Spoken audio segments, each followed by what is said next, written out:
90లలో ఆమె ఒక సంచలనం. అతి తక్కువ సమయంలోనే స్టార్ హీరోయిన్గా ఎదిగారు. ఆమె మరణం సినిమా పరిశ్రమకు మరియు ఆమె అభిమానులకు తీరని లోటు.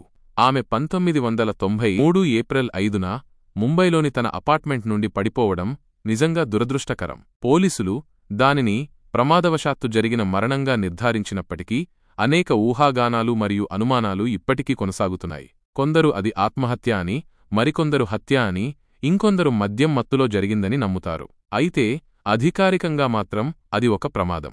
దివ్య భారతిగారి సినీ ప్రయాణం చాలా చిన్నది, కానీ ఎంతో ప్రభావవంతమైనది. బొబ్బిలి రాజా నుండి మొదలుకొని రౌడీ అల్లుడు, అసెంబ్లీ రౌడీ, ధర్మక్షేత్రం వంటి ఎన్నో విజయవంతమైన చిత్రాల్లో ఆమె నటించారు. ఆమె నటన, అందం ఎంతోమందిని ఆకట్టుకున్నాయి.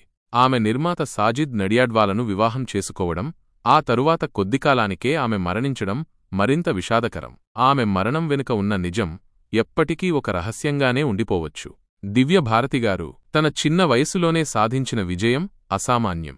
ఆమె తెలుగు, తమిళం మరియు హిందీ చిత్ర పరిశ్రమలో తనదైన ముద్ర వేసుకున్నారు. ఆమె జ్ఞాపకాలు ఎప్పటికీ ఆమె అభిమానుల హృదయాల్లో నిలిచిపోతాయి. ఆమె మరణం నిజంగా ఒక పెద్ద ప్రశ్నలా మిగిలిపోయింది.